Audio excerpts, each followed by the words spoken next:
Good Monday morning. It is August 4th, and we've got a lot to talk about on today's edition of the Weather Desk, where we tackle today's top weather headlines. Some fun stories going on from the other side of the world, Australia specifically. We'll get into some of that. We've got a volcano in Russia that erupted yesterday for the first time in like 600 years, a very rare and historic volcanic eruption. I'm going to show you what that looks like from our weather satellites. Really cool stuff there. We've got some video to share with you. So much going on that we've been pulling in, and we want to start off with our top headlines. We're going to take a look at our weather impacts from around the U.S., and that includes wildfires burning out west. We've got more issues there. We're going to take a look at the tropics, and they are heating up now in the Atlantic. We have a new tropical depression in the eastern Pacific, but it's the Atlantic side that is starting to flare up, and we're getting into that busy time of the season. We'll explain why we're going to start getting busier now, and we'll show you what's out there and what should be going on over the coming week. It's a deeper dive, and a lot of times, you know, when you just have 3 minutes for a weather update on television and a regular newscast, you can't really spend some of the time that we can do in this longer format version with the Weather Desk. So I love that we can take a little more time to dive in on some of the things going on. In addition to that, we'll have the details on that volcanic eruption, that snow in Australia, and then the week ahead. So plenty to get into, and we are going to start off by taking a look at the hot conditions out west. Temperatures scorching yesterday from El Paso to Phoenix up through Vegas. Salt Lake hot, 95, 97 at Albuquerque, while the Northeast U.S. so much cooler. It was absolutely gorgeous here in Norfolk, and this is where our home studios are. In case you're watching from outside the area, you found us here on the Weather Desk on 13 News Now Plus. We broadcast from Norfolk, Virginia. So yesterday, our entire weekend was beautiful. It is gorgeous. These temperatures incredible. Chicago, Cleveland, Minneapolis, Omaha, all very, very comfortable. But the heat was on, and those wildfires out west, they continue to burn. Those wildfires are fueled by gusty winds and scorching heat. Parts of the Midwest and the Northwest and the Northeast are dealing with hazy skies, and that's from Canadian wildfire smoke. We're going to talk about that. And some areas, specifically the Southeast U.S., dealing with too much rain. Here's ABC's Melissa Adon with the details. Scorching heat, bone-dry conditions, and gusty winds fueling numerous wildfires in the West. More than 30 uncontained large wildfires are now burning in 11 states, including California, Arizona, and Utah. Some of those fires prompting evacuations in California, including San Luis Obispo and Santa Barbara counties. The fast-moving Gifford fire has burned roughly 40,000 acres. In Riverside, California, further south, fire crews getting the upper hand on the Oak Fire, stopping its forward progression. In Arizona, authorities arrested a driver for allegedly starting the Kirkland Fire, which has burned about 700 acres. Along the north rim of the Grand Canyon, the Dragon Bravo Fire, now the largest fire in the U.S. this year. And red flag warnings in effect for parts of Utah, Wyoming, and Oregon. New fires could spark and spread quickly amid the hot, windy, and extremely dry conditions. This is a big one. It's been a while. It's been a few years since we've had one like this. Cities like Chicago and Minneapolis blanketed over the weekend with hazy skies as smoke from more than 700 Canadian wildfires prompting air quality alerts. Some of that smoke pushing east, bringing hazy skies to parts of upstate New York and New England. And while much of the country is seeing hot, dry conditions, parts of the southeast are seeing too much rain. In Alabama, officials in Cleburne County say they were called to 2 separate rescues of people trying to cross flooded streets in their vehicles. 2 victims were rescued and 1 died at the scene. The threat of heavy rain and flash flooding could linger for some areas through Monday. Melissa Adon, ABC News, Los Angeles. We're going to come back to that flood threat in just a moment, but I wanted to show you some of the wildfires that are popping up. A lot of smoke there coming from these wildfires in Southern California. As I mentioned, Arizona, Utah, parts of Colorado, all seeing the wildfires, and the wildfires continue to be a big problem up in Canada as well. As we take a look out west, we're going to be monitoring all of these in the smoky conditions, but it's this cluster of wildfires and the concentration of wildfires up in central Canada that's really taken a toll on the air quality across the north central U.S. Right now we have code orange, and at times over the weekend it was code red, almost purple for some areas with healthy to very unhealthy air quality across parts of the upper Midwest and back into the Great Lakes region. At this point, I would say unhealthy around Green Bay back down through Minneapolis, or Milwaukee, back to Minneapolis. They've actually seen some improvements now, but they've had some poor air quality there as well. Now it's Milwaukee down through parts of Chicago and even into Michigan, where the air quality is still poor due to those Canadian wildfires. Fortunately for Hampton Roads, our air quality is good. We have low humidity, comfortable temperatures. We do have that northeast wind coming in, and there are some other issues that we'll talk about when we focus more on our local weather. For now, I want to take a look at the smoke situation, though, and show you where that Canadian smoke is wafting. It's kind of working across the Great Lakes region. As I mentioned, some of the smoke in Southern California pushing down through the Baja Peninsula, and then you've got more smoke across Southern California pushing into portions of Arizona, Utah, and Colorado. Could see some more smoke up across Montana, and then that smoke from the Canadian wildfires working across the Great Lakes. It's one of those situations we continue to follow the plumes, and it's all dependent on which way the winds are blowing. Now, down across parts of the southeast U.S., we have flood watches in place and potential for very heavy rain. This has been an issue, and we could see an area of low pressure developing off the southeast coast. When we get into the tropical outlook, we're going to spend more time talking about potential development along a frontal boundary that's basically stalled out here. That could bring enhanced rainfall to the southeast U.S. But for now, we are looking at this area that has a level 2 threat from the panhandle of Florida through southeastern Alabama, much of Georgia under this level 2 risk, meaning it's likely we could see some flood advisories or flash flood warnings going up. They've already seen some rain, and they've got more in the forecast. You see the flood watch through 8 o'clock tonight. This includes the Florida Panhandle and Panama City. You can see up through Montgomery. You head over into Georgia, Atlanta, Macon, down across southern and southwestern parts of Georgia as well. This area prime for additional flooding concerns through 8 o'clock tonight. Now, as we take a look at the temperatures, still going to be hot out west. We're still looking at good conditions generally through the mid-Atlantic and the Northeast, but those temperatures will start to come back up by the end of the week and into the next weekend. Look at the last week. We had temperatures so warm Tuesday, Wednesday, Thursday. We were talking heat index values up around 105 for some places. And then that cooler air that we promised came in for what was a beautiful weekend. We had very comfortable temperatures, low humidity. You just couldn't get enough of that outdoor time around Hampton Roads over the weekend. Looking ahead, we're going to continue to find temperatures below average. Should be around 81 today. This is for Norfolk. Low 80s around Hampton Roads Tuesday and Wednesday, and staying there Thursday and Friday. The one problem as we look forward is that we are going to see increasing chances for rain again Wednesday, Thursday, and Friday. So some more wet weather back into the picture. All right, we're going to talk about the hurricane season, and I've got your tropical update. Things are definitely starting to pick up. Now, with this development, we have Tropical Storm Dexter developing in the Atlantic just yesterday. Again, this is a clear sign that the tropic activity is starting to ramp up, and it typically does this time of year. Want to take you now to a little feature I did explaining why we're coming into the peak of the season. When you look at the number of tropical systems over the past 100 years, there's a clear peak that happens right around September 10th. But why then? It turns out two of the most critical ingredients for tropical systems are most abundant around that time. Those ingredients, warm water and little to no wind shear. Now, the hot summer sun warms water temperatures to 80 degrees and above. That provides the warm air and humidity to fuel tropical cyclones. As summer heats up, so does the Atlantic. Then there's wind shear. That's a change in wind speed or direction over a short distance. Wind shear can stop tropical cyclones from forming or disrupt developed systems.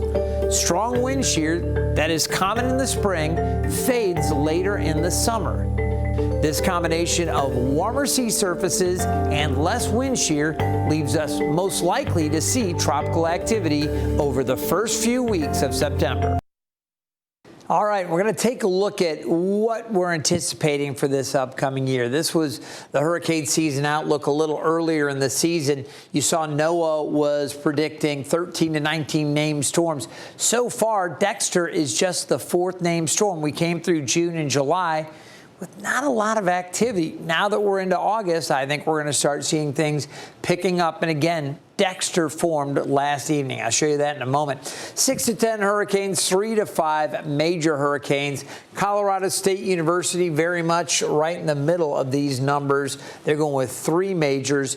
We averaged 3, and you can see what we had last year, 18 named systems, 11 hurricanes, and 5 majors. That was last season. As we mentioned, we're headed towards that peak of the season, September 10th. Here we are, so we've got so much more of the Atlantic hurricane season to go, and we've got plenty to keep an eye to. Dexter, again, our 4th named storm, joining Andrea, Barry, Chantal, and now Dexter. The next 2 names up, Aaron and Fernand, and there are 2 other areas we're watching. We'll see if one of those becomes Aaron. Possibly if both were to develop, we could see both those names coming off the list. So we'll be watching for that. Let's start off with a general look at the basin. Okay, here's Dexter, well to the north of Bermuda. So it's not having any direct impacts on Bermuda other than maybe kicking up the surf there along the north and northeast shores.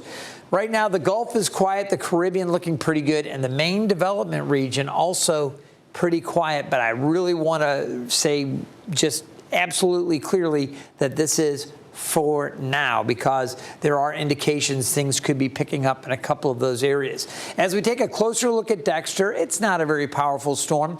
It is packing winds of about 45 miles per hour, and it's moving off to the east-northeast at 12 miles per hour. Some of those gusts up to about 60. But again, this is basically a fish storm. There's Bermuda again, stays well to the north of Bermuda, and will eventually be reduced to a remnant low as it moves over the cooler waters of the North Atlantic. We did see it strengthen, though, and kind of get organized, and that's what we were looking at offshore as it was moving away. That's fine. It'll do its thing and continue to move away from the coast.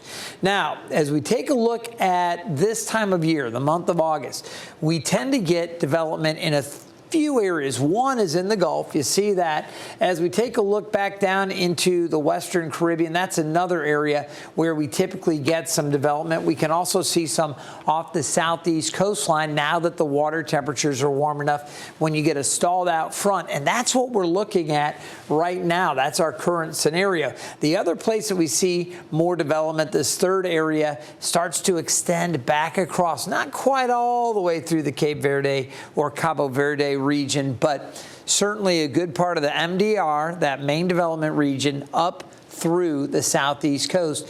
And when we get these systems, a lot of them tend to recurve. They can be a threat to Bermuda. Some of them, however, can survive and approach the southeast U.S. So we really, this time of year, need to start paying very close attention to what develops out here, which will bring me to our next kind of talk. As we get into this main development region, you can see this is an area that is really favored for tropical development, especially August into September. As we get into October, we start to get more fronts coming through, especially late October, and then November, the storm pattern becomes a lot more, robust across the United States. So anything that develops, there's typically fronts that kind of recurve them. But once we get into late July, August, and September, this main development region, you'll sometime hear us call it the MDR or the MDZ for main development zone. This area is where we get a lot of the development that occurs during the peak of the season. And this is one of the things we're going to be watching. We've got this area off the southeast coast, stalled out frontal boundary here. We could see low pressure developing along that. There's a 30% chance. That's what the Hurricane Center is saying. But there is a chance we could get something here. It's pretty close to the coast already. And if it does develop, it's forecast to kind of drift to the west-northwest. It could bring some enhanced rainfall to the southeast U.S. We also have a wave coming off the coast of Africa. Now, it's not likely be, and it's not expected to form anytime real soon, but over the next 7 days, we could get some development. And when we take a look at some of our longer range guidance, and again, this is technically what we call moderate or medium range, going out, say, 8 to 10, 12 days, the GFS, the Global Forecast System, does kind of bite on this solution, says, okay, we might get something developing there. And then as we get out, say 8, 9, 10 days, we start to see it really taking shape with a potential hurricane developing and moving towards the southeast U.S. This is by Thursday, August 14th. Now, you'll notice the European model is indicated by kind of the red lines here, what we call isobars, or lines of equal pressure. And again, it's just kind of a way that we take a look at some of these models. It's kind of a crude way to look at it, but it just gives you a feel. And you'll notice that the European model doesn't go crazy with any development. The GFS does, the Euro doesn't. These models switch and flip-flop and will bite on something and then back off, run to run. You should not be overly concerned that this is showing up here just with the GFS model. But if the Euro and the GFS continue to produce something here in the coming days, then we start to get a little more concerned. Again, this could totally be gone with a future forecast update. So I'm just sharing with you just how the models look out once you get out 10, 11 days. Again, it could totally change, but it's something we'll watch for. And I will say the last couple of model runs on the GFS have been pretty consistent with this idea that something could form and approach either Florida or the southeast U.S. High pressure is forecast to be back over just to the north, so that would kind of steer it along. If that ridge were to break down, it could possibly come around a little bit earlier, maybe turning to the north. If that ridge were to be a little bit stronger and farther to the west, it would carry it farther south. And again, it may not even develop, but it is certainly something that we will continue to monitor and keep you updated on. As I mentioned, in the Gulf, things are very quiet right now. And aside from some convection in the western part of the Caribbean, there's really not much else going on across the Caribbean. We'll watch this wave coming off the coast of Africa over the coming days, and we'll see what develops out here in the next week or so. Plenty of time to watch it. And again, it may or may not do anything. It could totally fall apart or may never develop in the first place. Don't worry yet, but do check back with us for more updates as we will work to keep you updated. All right, tropical satellite in the eastern Pacific. We have our new tropical depression. This is 8E, and this one is forecast to move along. Again, not really a threat to land and doesn't really get that much more powerful. Could be maybe a hurricane. We'll see, but most likely it's forecast from the Hurricane Center to become a tropical storm that strengthens and then weakens as it moves farther off to the west. Aside from that, there's one other area with a 60% chance for development. This one closer to the Mexican coastline. But again, the official track or kind of the thinking with this kind of brings it out into this region, which that development would keep it offshore if it follows that path. So we'll watch, we'll keep you updated, and keep an eye to all of that. All right, we are going to take you over to Russia, and as we fly around the world, here we go. You remember that massive earthquake that took place very close to the coastline here, created the tsunami scare last week. Well, it created tsunamis, but, you know, we were talking about the 4.5 to 5 foot rise, some parts of California, and about 5 to 6 feet in Hawaii, some of the waves that were building with the tsunami. Well, this same area, yesterday, there was a volcano that went off here in eastern Russia, spewing ash and a cloud several miles high. According to some weather sources, this comes after nearly 600 years of silence. Just days before a massive magnitude 8.8 earthquake, that was the one that rocked the region. And a response team says luckily there were no towns or villages close to the ash plume that resulted from this eruption. Let's take a closer look at this. And again, really interesting stuff. I was zooming in, taking a look at the actual location of the volcano. And if you look really carefully, you see a plume right here coming off of that. This is the volcano. It's a Krashenikov, that's it, I think I got it right, Krashenikov volcano, and again, about 600 years dormant, earthquake last week, shakes things maybe a little loose, volcano erupts, and again, that's the plume as evidenced by our satellite image right there coming off of that crater. So that's a look at what's going on over there in eastern Russia. Again, nobody hurt or any reports of any injuries with that, but it is something to check out there as we look. All right, I told you we'd take a look at a rare snow event that has not been seen since the 80s in this part of Australia. A bunch of Australian towns were blanketed with their thickest layer of snow over the weekend. The wild weather swept across the eastern parts of the country. Locals and visitors made the most of the snowy conditions in the New South Wales town of Guyra. Now, enjoying the snowball fights, building snowmen, they took photos, and one couple even decided to get engaged in the winter wonderland. Some people traveled just to see snow there for the first time. So a lot of fun there and very exciting. It's a very surreal experience. I've always dreamt about going to the snow. I've never seen snow before in my entire life, and it really is a surreal experience. And it's awesome. The plan was I left work yesterday at 5 p.m. and he said pack a bag because we're getting in the car to go see some maybe snow. And he gets home from work between midnight and 2 a.m. So woke me up at 1 a.m., got in the car, drove down, saw some snow, saw some deers, saw some cows, turned around to go back to where the deers and the cows were, and then, pulled up on the side of the road to get a photo in the snow, and then I wasn't allowed to wear my mittens because he's like, you won't need them, and then he proposed. Give us a look. All right. Congratulations. Thank you. What a wonderful surprise. Oh, it's funny. All right, so they go to take a look at the snow and some deer and some cows. I'm thinking, wow, we have all of that here in Hampton Roads. They should come visit us here. All right, well, a lot of people got to enjoy the snow. Others didn't have great luck yesterday. Officials say emergency services responded to more than 100 vehicles who were stuck in the snow. And it makes sense. If you're not used to dealing with it, you don't know what you don't know. So anyway, some kind of fun information coming out of Australia, certainly for the couple that got engaged. A lot of folks enjoying snow for the first time in their lives.